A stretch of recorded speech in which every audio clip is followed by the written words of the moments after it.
He used to be the biggest loser in the company he works for, but now he's the extremely successful CEO of one of the biggest up-and-coming game development companies. The weird catch is, he has to keep losing money and ruining the games he develops if he wants to keep earning money. After graduating from university, Pei Quan worked in many different companies, but he always had the misfortune of running into toxic workplaces and cruel bosses. He's a completely regular guy who gets delivery on his lunch break and slacks off playing online games during work hours. One day, he decides he's had enough. His boss expects him to work overtime and finish his work way before his deadline, so he confronts him. Being a complete Chad, Pei refuses to let his boss exploit him, so he quits his job and threatens to sue him if he doesn't get his severance pay. On his way out of the company building, Pei flirts with a beautiful receptionist and instantly gets a kiss. However, all of this turns out to be Pei's fantasy. He's really a spineless loser who won't stand up for himself, so he continues to suffer through overtime. That evening, while he's working late, Pei gets a message from his friend Ma Yang. It's a link to a strange fortune-telling website. When he opens it, Pei is startled by a loud voice saying that something called the fortune conversion system has been activated. Suddenly, Pei's phone starts glowing and he's sucked into it against his will. The next day, Pei wakes up in his former dorm room with his former dormmates, including Ma. Confused, Pei realizes he went back to his college freshman days somehow.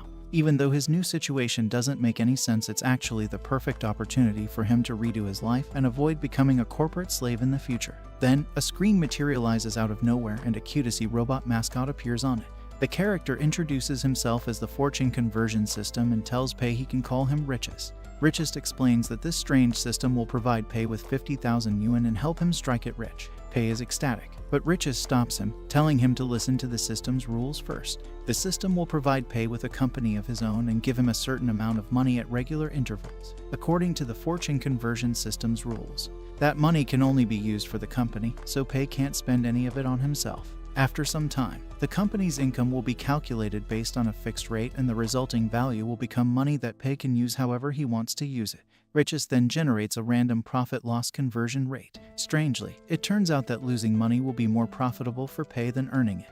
For every 100 yuan he earns, just 1 yuan will become his own. However, for every yuan he loses, he'll get 1 yuan for himself. If he manages to lose all his new company funds, they'll become his own money. Getting excited, Pei can't wait to start losing money. Now, Pei needs to figure out what kind of company he wants. According to the system's rules, the business has to be normal and legitimate, so illegal activities and fraudulent schemes aren't allowed. There are so many rules that Pei is overwhelmed, so he asks Riches to let him think it over for a while. Browsing through the internet, Pei gets the idea to start a game development company. Making a successful game is hard and it's easy to go bankrupt doing it, so it's perfect for what he needs. Calling for Richest again, he tells him to register his company as a game development company under the name Tengda Technology. Richest warns him that he can't tell anyone about the system or he'll be punished. He also tells him that he has 14 days until his company's income is going to be calculated. Pei starts panicking, but Richest disappears as soon as Ma returns to the dorm room. Asking Ma about game development, Pei finds out that anyone can make a game thanks to an organization called ESRO. The organization provides a simple game engine, templates and assets that make it easy for anyone to make a game even if they don't know how to code. Fascinated, Pei decides to find out more. A lot of the game templates that ESRO offers are too expensive for him, but he finds a template for a driving simulator that only costs 20,000 yuan. Feeling inspired, he buys it and then also buys a cheap scenery template for 10,000 yuan. He then gets some dynamic weather effects for 8,000 yuan and spends the rest of his money on radio music and a simple ranking system. Suddenly, he hears a voice speaking to him out of nowhere. It turns out to be ESRO's AI, which is there to help users. The AI explains how basic racing games work, so Pei decides to ignore everything that's good about them and make the most boring game he can think of. He sets the finish line so far away that players would have to drive for 8 hours to reach it. In the end, he calls the game Lonely Desert Road and puts it on sale for only 1 yuan. The next afternoon, Pei is overjoyed when he discovers that nobody has downloaded his game yet. Since there are no classes that afternoon, Pei's roommates have fun playing MOBA together. Pei is too tired to play since he's been watching the video game charts all night long, but he enjoys the atmosphere. He realizes that he has missed the feeling of freedom he had when he was a university student. After he graduated, he could finally buy all the games he wanted, but he no longer had the time or energy to play them because of work. However, now that he's a student again, he's excited about buying new games and playing them as soon as he gets his money from the fortune conversion system.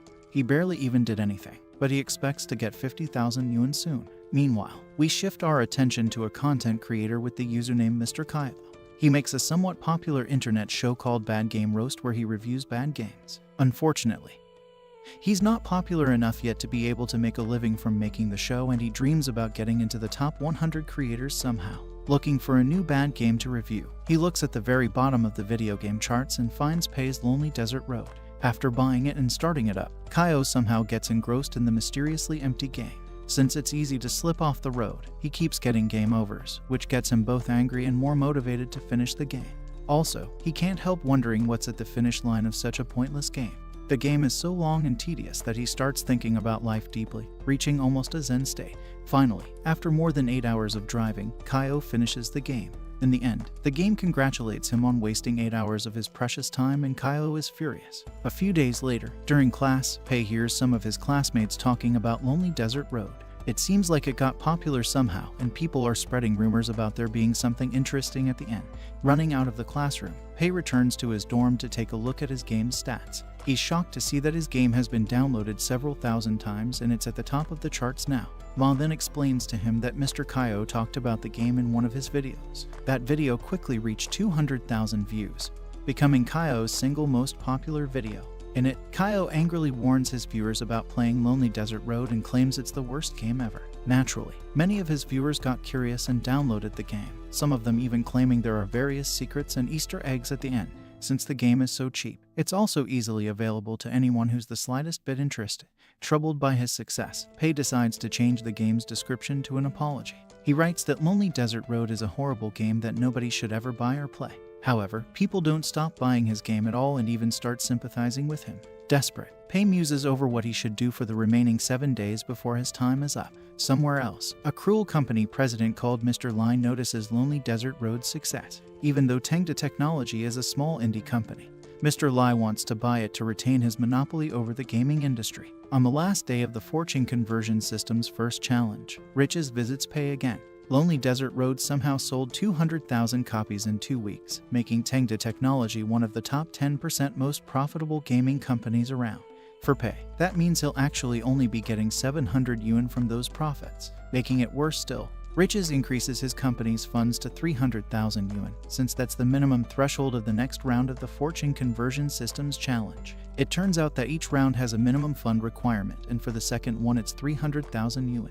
As long as Pei makes a profit, the funds will increase, making it more difficult for him to lose money. Before he leaves, Riches announces that the second round of the challenge is starting and Pei will have 30 days to lose all his money. Since there are no classes that afternoon, Pei agrees to play some online games with Ma and his other dorm mates. Surprisingly, Pei carries the entire game, while Ma sucks, making the team lose. At that moment, Pei gets an idea. In order to lose his money, he needs a professional deadweight, and Ma, the natural-born idiot, is perfect for the job. From then on, Pei starts following Ma around. When Ma finally asks him what he wants, Pei tells him he wants him. Ma is shocked and completely misunderstands him, but Pei explains that he wants him to work for his game development company. Since game development is expensive, Ma refuses at first, but then Pei reveals that he's the developer of Lonely Desert Road and that he already earned 300,000 yuan with it. Impressed, Ma immediately starts flattering him and the two join forces. Some time later, Ma buys a huge amount of books about programming and game development. Pei knows he doesn't need those books since they're using templates and pre-made assets to make their game, but he lets Ma read them anyway. The next morning, Pei is disappointed when he sees that Lonely Desert Road is still on top of the charts. He's concerned that his company is now associated with that popular game and people might buy his next game as a joke. That's why he'll have to go for a different approach this time, since mobile gamers still might not have heard about Tengda Technology. He decides to make a mobile game next. Searching around the web, he finds out that the most popular mobile games are card games. The market for those games is very competitive and most developers just blindly copy a popular card game called Three Kingdoms GG. Learning about this, Pei decides to make his own bland, boring copy of that game too. Since he needs to spend as much money as possible, he decides to hire an artist to design the card artwork. Next, Pei gives Ma the job of writing new stories for the characters from the Romance of the Three Kingdoms. Since that's a beloved historical novel, its hardcore fans are going to be disappointed if the story has been changed. Ma is confused about why he would write original stories, but Pei convinces him that it's good to innovate and create something unique. Immediately, Ma starts thinking of wild stories and changing those beloved characters into tigers, dragons, centaurs, and similar bizarre creatures. Meanwhile, Mr. Lai the businessman gets a report about one of his games, the popular original Three Kingdoms GG card game. losing players because the rate to draw rare cards is too low. Ma doesn't seem to care, figuring that the card game market is crashing soon anyway. But when his assistant tells him that Tengda Technology has announced a card game, he gets interested. Lai thinks that Tengda Technology is purposely doing that to capture his company's attention, but he's completely wrong. Before he goes to sleep, Pei looks forward to his game failing. He feels like Ma's ridiculous ideas aren't enough to be sure his game is awful, so he decides to hire a rookie artist to design the characters. Looking around the internet, he finds someone he finds suitable for the job. The next day, Ma gets the idea to turn the 3 generals into women, but Pei immediately shoots him down. That idea was already used successfully in different animes, so Pei wants to prevent anyone from getting interested in his game because of something like that. The two go on a boat ride, and while they're arguing about the artwork for their game, the boat driver mistakes them for a couple. In the end, Pei manages to convince Ma that they don't need outstanding art because it could detract from the gameplay. Then Ma decides he'll do the art himself instead. But Pei won't have that because the fortune conversion system rules dictate that he can't consciously hire employees who obviously aren't fit for the job. Then they start arguing so intensely that the boat tips over and they have to rescue the driver. Pei then shows Ma the profile of the artist he found the previous night. That artist draws some pretty good chibi artwork, which is why Ma doesn't think he can draw realistically. However, that's exactly what Pei wants. He manages to convince Ma that the artist is actually going to give birth to a whole new unique style. Later that day, Pei and Ma contact that artist through a video call. The artist, whose name is Ryuan, is confused as to why Pei wants him to draw realistic characters when he only has chibi art on his profile. But Pei tells him that he wants to give him complete artistic freedom. He also encourages Ryuan to raise his price as much as richest will allow him. There's a rule about raising his employees' salaries unreasonably, but Pei just barely manages not to break it. In the end, Pei and Ma hire Ryuan, who's surprised and weirded out by the unusual duo. After that video call, Pei tells Ma to come up with character designs and work with Ryuan while he designs the gameplay. Since Ma is unreliable and Ryuan seems introverted, Pei is sure that the artwork for the game is going to end up bad.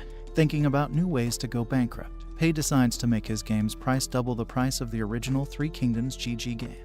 He also decides to set up a lifelong membership that would give the players unlimited pulls if they get it, since card games are dependent on players working hard to pull rare cards. That's the perfect way to discourage anyone who would want to play his game.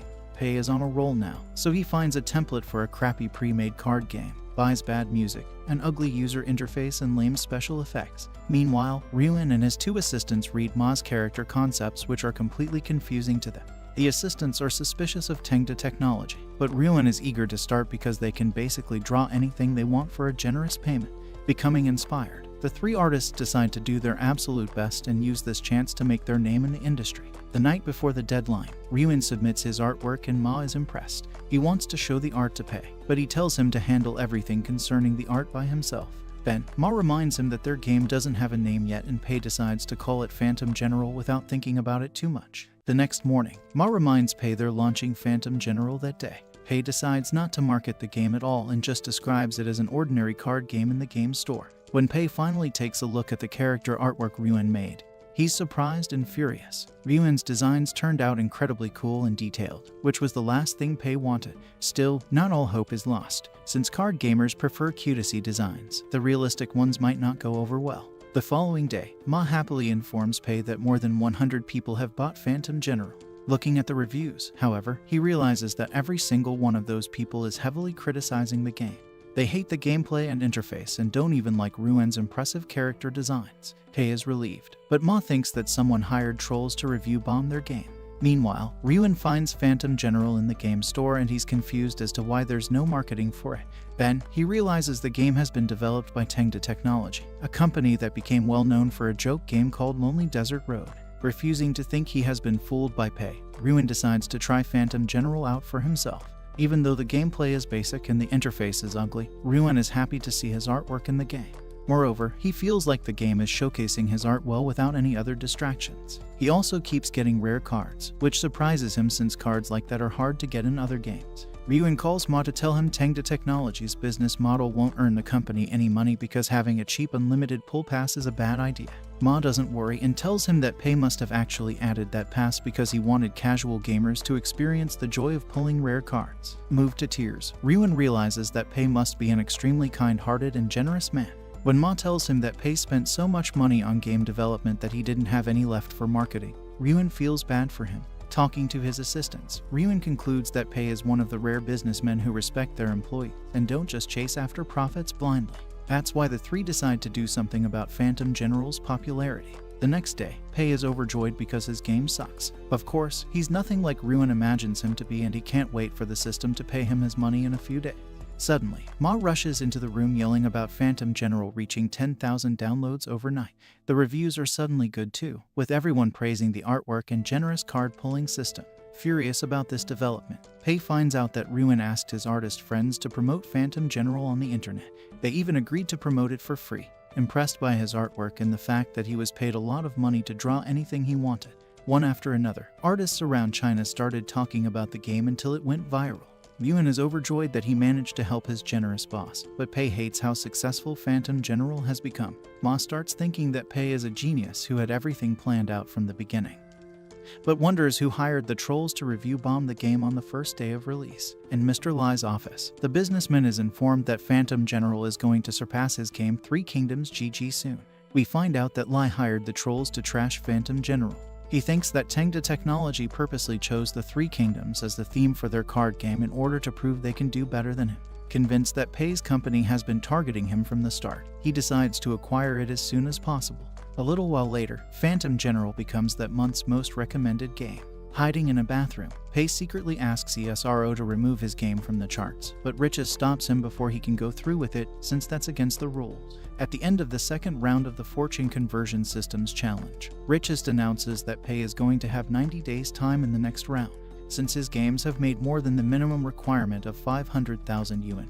Riches doesn't even have to increase Pei's funds. Needless to say, Pei earns next to nothing for himself once again. He realizes that it's going to be even harder to lose money from now on since he already has 2 successful games under his belt. Meanwhile, Mr. Lie orders his secretary to buy Tengda Technology at all costs. Since he can't seem to lose his money, Pei wonders if he should focus on earning a lot instead, even though the conversion rate is so low that he'll only see 1 yuan for every 100 yuan he earns. Then, Ma calls him to tell him that Fuyui Capital, which is Mr. Lie's company, wants to acquire Tengda. Pei gets excited, but Richest warns him that selling his company is against the rules. Pei is forced to reject Lie even when he offers him 100 million yuan. Then, he offers to invest in Tengda, but Pei rejects that too, since that'll make it even more difficult for him to lose his money. Hearing this, Mr. Lie is frustrated. He starts believing that Pei is some kind of business genius, which deepens his obsession with him. While they're eating at a restaurant, Ma wonders why Pei is so worried when his business is going so well. Pei is concerned about how he's going to spend the huge amounts of money his games are continuing to earn. But then he gets an idea. He runs out of the restaurant and calls for Richest. He asks if he can use his company's money for team-building events with his employees, and Richest tells him that would be a reasonable expense. However, he can't spend any money on his own daily expenses, unfortunately. Filing his dinner with Ma as a business expense, Pei gets another idea. In order to spend more of his company's money, he needs to expand and hire more people. However, neither Pei nor Ma know how to run an actual company, so they decide to hire someone who can help them. Meanwhile, at a famous game studio called Fiery Sky, a girl called Lin quits. Even though she's working for one of the most successful game companies, she feels like she can't achieve her own dreams there. After she leaves, we find out that her father has actually already asked the company to lay her off for some reason. Some time later, Pei and Ma go to a job agency to hire an assistant who can help them run Tengda Technology. They're received by a smug-looking guy who belittles them, thinking they're just another student-run company. When Pei tells him he's prepared to pay an annual salary of 400,000 yuan for an assistant, he changes his tune. The smug guy introduces himself as Lawrence and presents different options to Pei. Even though he needs someone to help him run his company, Pei gets scared that someone like that might end up making him more money. Instead, he decides that he wants a pretty female secretary. Lawrence immediately shows him the resume of Xin, a beautiful woman who used to be the assistant of a successful company's CEO. She's picky about her jobs and won't work under a male boss, but Lawrence has some kind of plan to go around that. While Lawrence is escorting him and Ma outside, Pei comes across Lin watching a video about Phantom General. He immediately butts in and tells her that Phantom General is a boring game and she shouldn't listen to people who are saying it's good. To his surprise, Lin starts aggressively defending his game, telling him that it exists to innovate and disrupt the bloated card game market. After Pei leaves, Lawrence finds out that Lin is interested in working for Tengda Technology and tells her that the man she yelled at was actually that company's CEO. Shocked, Lin runs outside to catch up to Pei, but he's already gone. The following day, Pei meets up with Xin, his potential future secretary. She's a lot more approachable and cheerful than he expected. But that's because Lawrence told her Pei isn't interested in women. The two end up getting along well and decide to work together. However, Xin is confused when Pei tells her he doesn't have an office yet. Together, they take a look at the most expensive office building in the city and Pei decides to rent one entire floor there. His rental agent is ecstatic and wants to give him a discount, but Pei refuses, telling him to stand up for himself. Pei is overjoyed because he managed to spend 700,000 yuan just for the deposit and rent in the first month. Xin shows him a list of the office supplies they'll need, but Pei tells her they're too cheap. He tries making the budget 2 million yuan, but Richest warns him about being unreasonable again, so he drops it to 800,000 yuan. In order to spend as much money as possible, Pei decides to get the best furniture, high-spec computers, and even some plants to make the office space more comfortable. He comes up with a luxurious guest room, a full pantry, and a tea break room so that his employees can take breaks comfortably.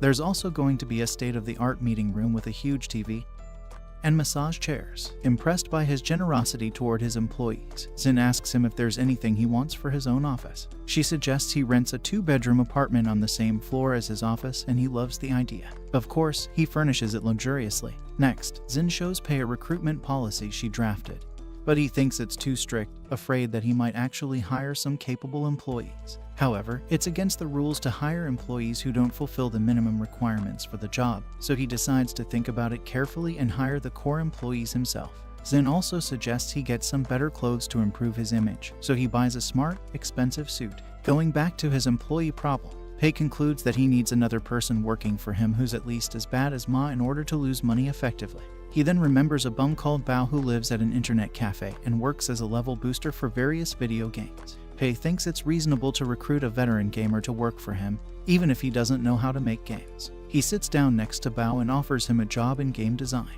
Bao doesn't believe him at first, but Pei then gives him a huge salary advance and tells him that his company has the best computers money can buy.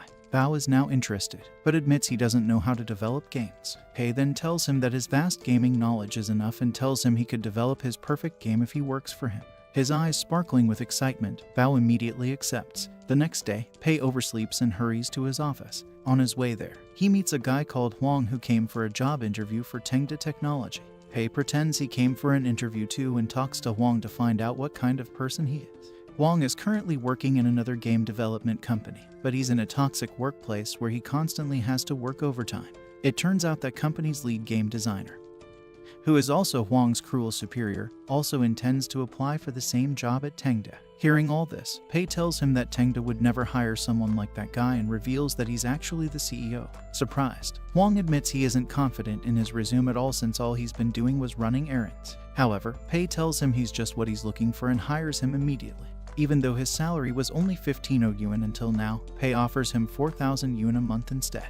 Huang can't believe it. Later, Lin, who Pei met at the recruitment agency before, comes for an interview too. She immediately apologizes for what she said to him when they last met, thinking that he said Phantom General was bad because he was being humble. She then asks him if he thinks a game's purpose is to make money, and Pei answers that he doesn't.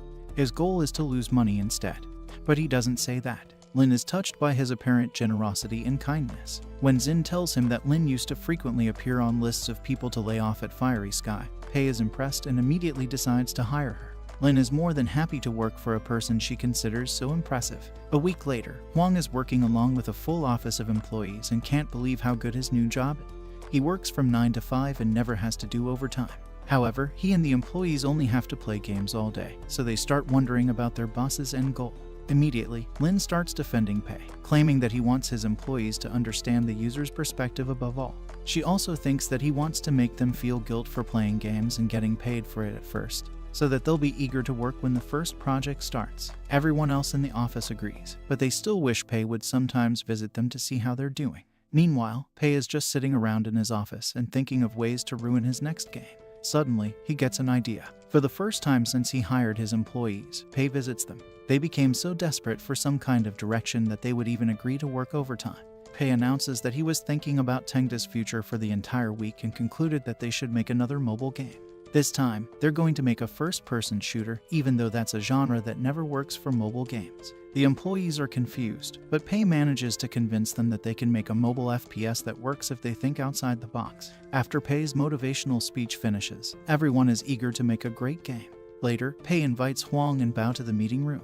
He explains that their FPS should have simple controls and a long story mode that's deep and meaningful. He also wants cool and unique weapons that players are going to want to buy as soon as possible.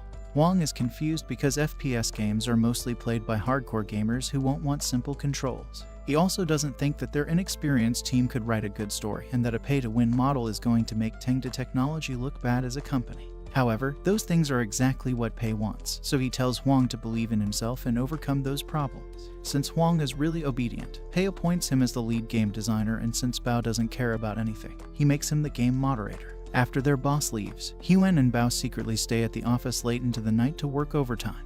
Bao is allowed to work overtime because Pei thinks he's just playing games anyway. But Huang shouldn't be there. Bao turns out to be unexpectedly reliable, and he comes up with the new game's setting and story immediately. In order to efficiently design their game, he sets the story on an oil platform, which is a small but potentially complicated location. He decides that the players will be fighting mummies because the bandages are going to make them simpler to design. Instead of dumbing down the controls, Bao decides to make enemies easier to hit and the weapons easier to aim. As for the story, he comes up with a mysterious little girl who gives instructions to the player. He'll make her mute so that they don't have to worry about voice actors. There's also going to be a puzzle-solving element because the player will have to interpret the girl's actions in order to figure out what he has to do. By making the player attached to the girl character, they'll care about saving her and finishing the game.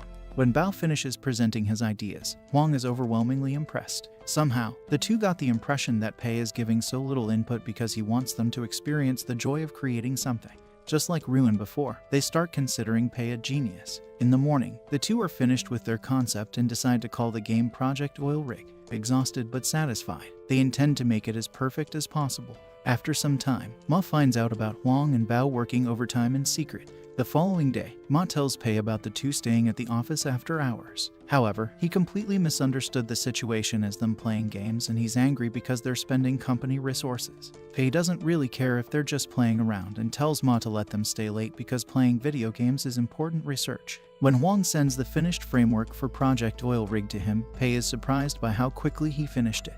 Barely taking a look at the files, Pei approves the framework. Hearing that the project has been approved, the Tengda Technology employees get motivated more than ever. Meanwhile, Pei is agonizing over the fact that his two previous games keep making him more money than he can spend.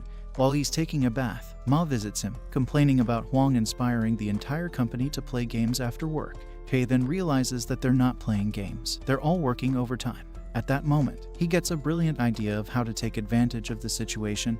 He'll give them overtime pay. Soon, Huang brings an extremely detailed and extensive project proposal. Since he doesn't want to read all that, Pei just tells Huang that he has full creative control over the game and he won't interfere. As a reward for their overtime, the Tengda employees receive a banquet of incredibly expensive food, and Xin reveals that the company will provide free lunch every day from then on. As a reward for their overtime, the Tengda employees receive a banquet of incredibly expensive food, and Xin reveals that the company will provide free lunch every day from then on. Pei has also hired professional trainers for them. Pei then announces that the employees will from now on get 1.5 times their regular hourly pay if they work overtime, but they refuse it. Pei is frustrated, but Lin, as the representative of the employees, manages to convince him that they don't want overtime pay. There's also another curious thing about developing games for Pei: the schedule leaves no room for game testing. It's strange, but Bao interprets it as Pei trusting his employees so much that he thinks they can make the game perfectly without any testing. Later, Pei invites Bao to his office and tells him he's not investing enough money in game development. Even though was giving his best not to be wasteful, Bao gets convinced to raise the game budget and aim to create his ideal game. Meanwhile, Mr. Lai orders one of his connections at the Fiery Sky game studio to steal away everyone at Tengda Technology, no matter how insignificant they are, so that Pei won't have any more employees. At the Tengda Technology offices, Bao is so engrossed in thinking about his ideal game that he's ignoring his moderator duties, and everyone else is getting mixed up. All of a sudden, he's getting flooded with requests left and right, and he starts panicking. Luckily, his guardian angel Huang reaches out to him and calms him down, encouraging him and helping him answer everyone's questions. Suddenly, every employee of Tengda Technology gets a call at the same time. In a panic, Ma calls Pei and tells him that Fiery Sky is trying to steal every single one of his employees away from him. When he arrives at his company's office, Pei is shocked to find it deserted and extremely messy. He's afraid that everyone has left him, but then they all suddenly appear. It turns out that Fiery Sky contacted all the employees, but every single one of them turned them down, even though it's a legendary game studio. Everyone is happier working at Tengda Technology, where Pei respects them and gives them various benefits. As for the mess in the office, they finished the beta version of the game, so they got excited and threw a party. Proudly, the employees call Pei to the meeting room to see their product. After the demonstration, Pei is stunned. He never expected these random people he hired to make something that looks this good, so he's troubled. They're even determined to improve the game as much as they can until their deadline. In order to prevent them from testing the game, Pei announces that he's going to organize a team-building event for his employees. At that moment, Xin brings an old guy into the room. It's the man who came to recruit the Tengda employees for Fiery Sky, and he's also Mr. Lai's former assistant. The old guy starts flattering Pei and asks him if he can work for him now. He reveals that Mr. Lai is the one who made Fiery Sky try and steal Pei's employees, and also the one who tried to sabotage Phantom General by review bombing it. Of course, both of those things are exactly what Pei wanted, so he refuses to hire Mr. Lai's precious assistant. While they're exercising at the office gym, the Tengda employees think about where they would want to go for their team-building event. To everyone's shock, Lin tells them she wants to go to the Fiery Sky studio. She wants to introduce her former co-workers to Pei and show them what a great boss looks like. Overhearing her, Pei thinks that's a great idea. He wants to show his employees what a real game development company looks like and lower their morale. On the day of the team-building event, Pei treats his employees to a luxurious meal. It seems like Lin is falling in love with Pei more by the second. At Fiery Sky, Zhu, an important game developer, regretfully lets the Tengda employees visit his studio. His assistant thinks they're coming to find the one responsible for trying to poach Tengda's employees. But Zhu thinks there's no way Pei would be smart enough to do that. Zhu's assistant then welcomes the group from Tengda into the studio. Everyone's impressed by a bamboo forest planted inside the lobby and a huge company car park. When Zhu meets Pei, he starts analyzing him, while Pei is just thinking about nonsense such as what he's going to eat for dinner. To Pei's surprise, his employees think that Fiery Sky is inferior to Tengda. Their workspace is cramped, their computers are outdated, and their break room and treatment of employees are subpar. While they're trash-talking the studio, they don't notice that Zhu's in the same room. Zhu then notices that Lin, his former employee, is among the Tengda people. Frustrated, Zhu quickly invites the Tengda employees to meet the people working for him. However, this also goes wrong for Zhu, since Pei's employees keep talking about the benefits they have that Fiery Sky employees don't. Zhu's assistant then starts talking about how Lin resigned because she wasn't doing well, and the other Fiery Sky employees snicker at her. Noticing this, Pei tells them that Lin is now a director at his company, which isn't really the case. Still, Pei signals Lin to go along with it, and everyone is impressed by her. Lin then praises Pei in front of everyone, telling them that he's an extraordinary boss and a genius among game developers. She even starts praising Lonely Desert Road and Phantom General, making up completely unreasonable claims about them. The Fiery Sky employees are greatly impressed, so Zhu decides to present Fiery Sky's new FPS game called Bullet Mark. Unfortunately for Tengda, it turns out its release date is the same as Project Oil Rigs. Zhu's assistant tries to stop him since Bullet Mark is still confidential, but Zhu doesn't care. He needs to raise his employees' morale and show Pei and his people how great his company is.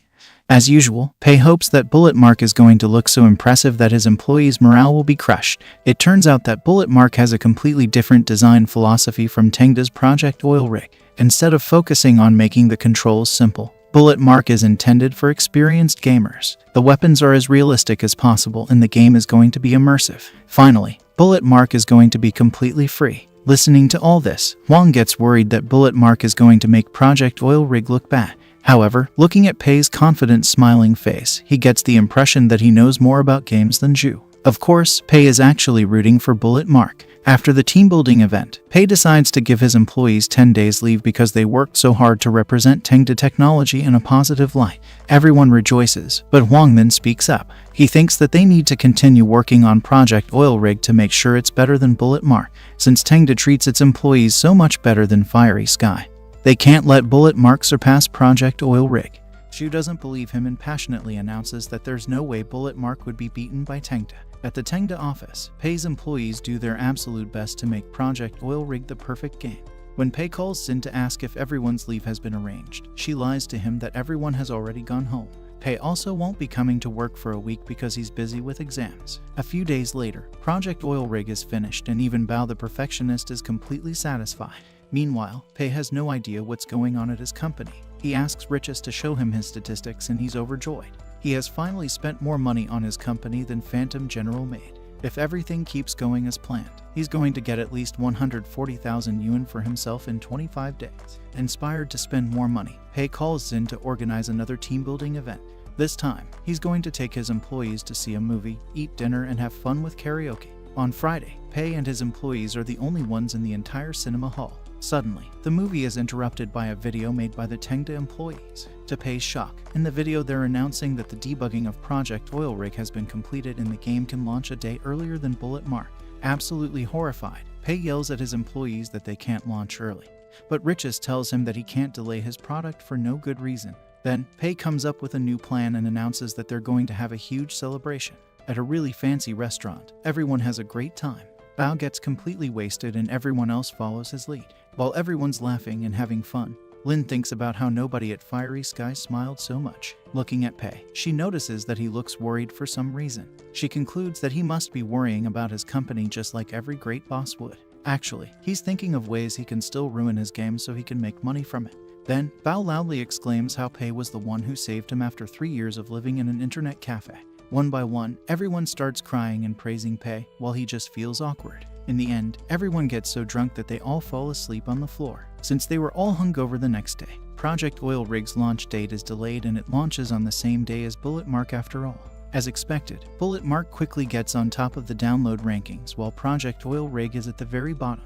Tengda's employees expected Pei to organize some sort of marketing campaign for Project Oil Rig, but he didn't do anything at all. In order to make sure his company is going to lose money, Pei made sure that Project Oil Rig comes out on the same date as Bullet Mark, an anticipated game from a famous development studio. He also didn't pay for any marketing. Still, his employees trust Pei so deeply that they think he's testing their endurance. They decide to take matters into their own hands and continue improving their game. They immediately want to start developing patches and content updates, but they need a budget for that. When Xin tells Lin that Pei didn't allocate a budget for that, she decides to take matters into their own hands. In order to promote Project Oil Rig, Lin contacts a famous esports player called Broken Halberd and asks him to try their game, hoping that he'll like it and promote it. At his home, Broken Halberd, whose real name is Chen, searches for Project Oil Rig online. He's taken aback by how expensive the game's microtransactions are. It turns out that another way Pei tried to make his game fail was by inflating its price. Chen decides to check it out anyway to see why it's so expensive. Playing the game, he's impressed by the graphics and surprised by the different surprises the game has in store. Surprisingly, he even enjoys how easy it is to play and how effective the mechanics are, since most FPS games don't have an emphasis on the story. He loves how interesting the characters are. Chen is so delighted by Project Oil Rig that he visits the Tengda Technology office the following day and gushes about the game without stopping. He played Bullet Mark 2, but he thought it was trying too hard to copy other successful FPS games, while Project Oil Rig is refreshingly original. He thinks Project Oil Rig is so good that he doesn't even have anything to criticize. In order to show the game to as many people as possible, Chen announces that he'll do an exclusive live stream all about it. Meanwhile, Pei is completely oblivious to all this. He purposely slipped away as soon as possible so that none of his employees can ask him about any marketing campaigns. He imagines all his employees depressed because Project Oil Rig failed completely while he's secretly happy. That happiness only lasts until Ma tells him that their sales numbers have started going up 2 days ago. In order to find out what's going on, Pei runs into the Tengda office as quickly as possible. There, he sees his employees deep in thought and looking anxious. When they notice him, everyone starts clapping and congratulating him, revealing that they were just pretending. They all think that the reason Pei didn't market the game at all was so he could show them that a game can be successful and even become viral just through word of mouth. Everyone in the office starts celebrating while Pei is having an existential crisis. Pei thought he did everything he could to prevent Project Oil Rig from becoming successful, but there was something he missed. After thinking about it, it turns out it's his own fault that the game went viral. The easy controls made the game available to both new and experienced gamers. The story was a lot better than most FPS stories, so the game stood out, and making all weapons aside from one of them free turned out to make the game fair. Of course, the Tengda employees all think that he planned everything to turn out that way in advance and that he's an absolute genius. Pei is depressed, but his employees are impressed by him, thinking that he's calm and collected. To calm himself down, Pei goes to the rooftop and screams his lungs out. Lin finds him there and tells him she'll help him with whatever he's worried about. He tells her she wouldn't understand, and she somehow concludes that he feels bad for Fiery Sky because Project Oil Rig surpassed Bullet Mark in every way. Hearing this, Pei gets even more depressed. Lin tells him that no matter what happens, his employees will always be on his side. Hearing this, Pei gets a diabolical idea. If he can't spend enough money, maybe he can make his employees spend it. At this point, it's not about making money to him anymore, it's about emerging as the winner. Returning to his office, Pei obsesses over ways to spend more than 600,000 yuan in only 47 hours. Calling for Richest, he asks about different things he could do to spend his money, but Richest turns him down every time, telling him it's against the rules. He can't treat his employees to any more expensive meals, and he can't give half of Project Oil Rig's profits to his employees as a bonus. Desperate, Pei asks Richest if he can make his employees claim more expenditures as business expenses, and he's surprised when he tells him he can. Only the amount of money can't be extremely high. That night, Xin finds Pei deep in thought and decides to join him. While they're talking, Pei finds out he could also give his employees raises. As for business expenses, the two work out a system where Tengda's employees can file a claim for virtually anything to be a business expense. Xin also suggests giving them shopping cards worth 1,000 yuan. The following morning, Xin brings Pei a projection of his future expenses and Richest approves it, 2 hours before the fortune conversion system's deadline. Pei brings his employees to a shopping mall. He announces that they can buy 35 yuan worth of merchandise and file it as business expenses. When he also presents them with gift cards, everyone's ecstatic. He announces that they can buy 35 yuan worth of merchandise and file it as business expenses. When he also presents them with gift cards, everyone's ecstatic. However, the usual group of troublemakers Ma, Huang, Bao and Lin don't seem to be buying anything. In order to motivate them, Pei takes them to an electronics store and convinces them to buy expensive work laptops and mobile phones so they can test future mobile games they might develop. To Pei's relief, Bao has already spent all his money on in-game purchases, so he doesn't need to worry about him. Next, Pei sees Ma buying a phone case and makes him buy so many of them that they total 45 yuan. After all his employees have spent their allocated money, Pei wonders what he could do to spend even more. Xin suggests that he needs a pen and a watch, so Pei gets to work. First, he tries buying the most expensive watch he can find, but Richest stops him because it's unreasonably expensive. Then, Pei buys an expensive pen, glasses, and anything else he can think of that could be related to his business. The Tengda employees are shocked by how much he's spending, but Lin defends him, saying that everything he bought is related to work. She even manages to convince them that he's spending much more money on his employees than he is on himself. With 1 minute left until the deadline, Pei quickly manages to convince Richest to let him buy a bottle of expensive perfume by telling him it's for Lin, his employee. Richest knows that she's the heiress of Shenhua Group with a net worth of 1 billion yuan, so he allows it. When the deadline passes, Pei is overjoyed to find that he has finally lost some money. It's only 20,000 yuan, but he can't be happier. Before he parts ways with his employees, he tells them to come earlier to work the next day because he has an important announcement. The next morning, Pei praises Huang and Bao for being the most responsible for Project Oil Rig's success and even gives them awards. Shockingly, he then announces that he's letting Huang go and giving him 1 million yuan so he can start his own company and achieve his dreams. His position as lead game designer will be given to an employee called Liv. Pei then tells Bao he's giving him an unlimited paid holiday. Bao doesn't really want a holiday, but Pei persuades him to take it anyway. This is the system of eliminating top talent that Pei came up with. While Huang is preparing to leave, Pei celebrates because he got rid of him. For the 4th round of the Fortune Conversion Systems Challenge, he's given 1 million yuan and the deadline is in 90 days. Before he says goodbye to everyone, Huang finds out that Tengda's previous games won't be updated anymore. Instead, Pei announced that he wants the company to focus on an entirely new game. Everyone is confused, but Lin interprets this decision as a challenge for them to overcome and everyone gets on board once again. In his office, Pei concludes that this time he can't let his employees finish the next game early. If they do, they'll probably use the extra time to update the other games. According to the Fortune Conversion System's rules, new updates have to have new microtransactions, so Pei wants to avoid them completely. In order to ruin his company's latest game, Pei determines that the most important thing is not giving Liv as much freedom as he gave Huang and Bao, so he decides to take control this time. Calling Liv and Lin to the meeting room, Pei tells them their next game is going to be about the game industry. He wants to expose the industry's issues and make the players realize they shouldn't waste their time playing video games. Hearing this, Liv and Lin are baffled. To make matters worse, the game is going to be a visual novel, an unpopular game genre where the player interacts with 2D characters. There are different choices and endings, but the game is mostly just reading. Because he wants to spend as much money as possible, Pei wants to do something expensive and innovative. He proposes the idea of the player character being a game producer who wants to make it big in the industry. Players will need to make many complicated choices, each of which will lead to a different ending. Pei also wants to add voices to the game's characters who are going to constantly humiliate the player to make him experience what it is like working in the game industry. Infected by Pei's enthusiasm, Liv and Lin get hyped for the game. Some time later, Liv starts recording the voice lines for the new game producer, but Lin isn't satisfied with his performance. She's a total perfectionist and they didn't record anything she approved of in 3 hours, even though he's the lead designer of the game. Liv thinks he's wasting time recording lines. Getting angry, Lin explains to him that he needs to understand the lines and characters Pei wrote before reading them in order to give a better performance. She tells him that the unique, cruel lines are actually satire. They represent an environment where a bad game is developed because of a boss who's greedy and doesn't care about his employees. Liv and Lin interpret game producer not as a game that humiliates its players, but one that speaks up for its players. After that, the two are able to record amazingly passionate lines. That night, Pei calls Xin and tells her he won't go back to the company before the new year. He tells her to give the employees some days off too. While they're going back home, Liv and Lin talk about game producer being a revolutionary game that's going to expose the entire industry's bad practices. The next day, Bao unexpectedly comes back to Tengda Technology looking awful and stinking up the place. He tells Pei that he feels empty and can't travel anymore. Seeing the state he's in, Pei rehires him.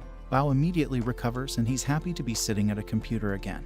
But Pei tells him not to interfere with game producer so that Liv can get some experience. One night, Bao and Huang have a small reunion at the Tengda Technology office. Huang still hasn't found a good project, so the two decide to secretly start updating both Project Oil Rig and the Phantom General. Soon, Tengda Technology starts getting more and more requests for updates, but the employees have to turn all those people down. However, one day both Phantom General and Project Oil Rig are mysteriously updated and their player bases are overjoyed.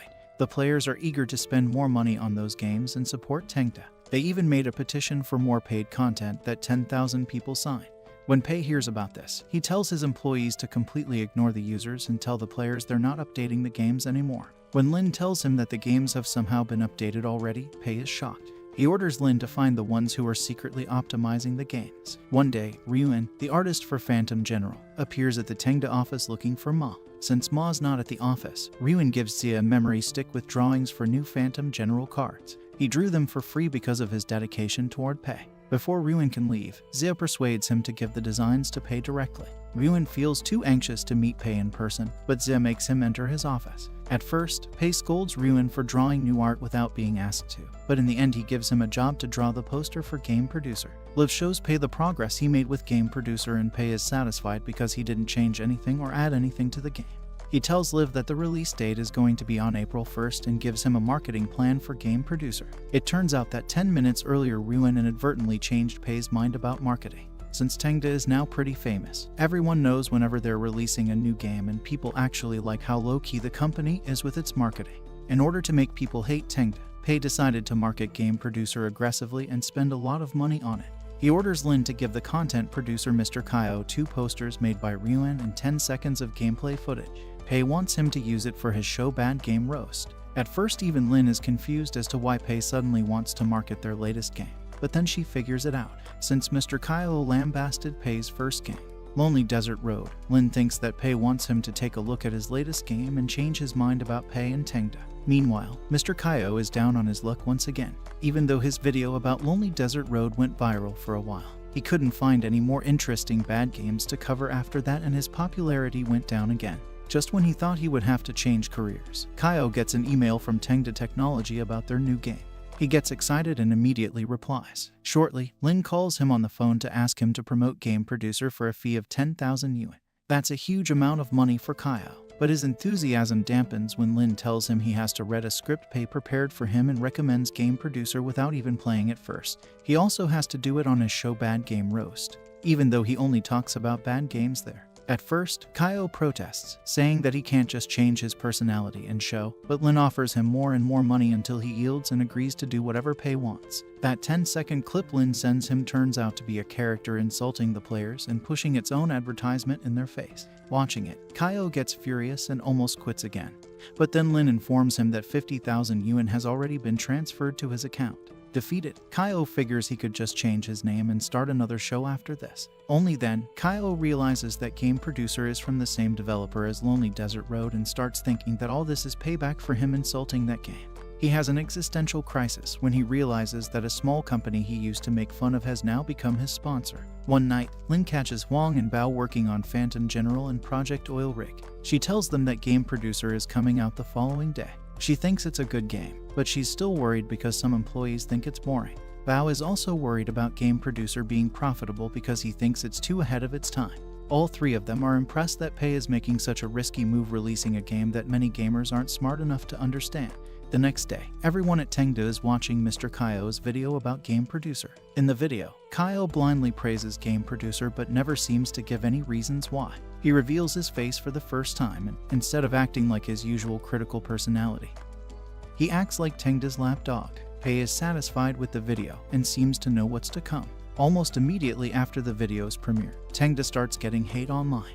People think that Mr. Kaio sold out because of Tengda, so now they hate the company. Hiring a content creator famous for roasting bad games to promote a game that humiliates players was Pei's perfect way to receive backlash and hate. In a short while, gamers all around China start insulting Tengda and even calling to boycott the company. Seeing all this, Lin's heart is broken and she runs outside to try and remedy the situation somehow.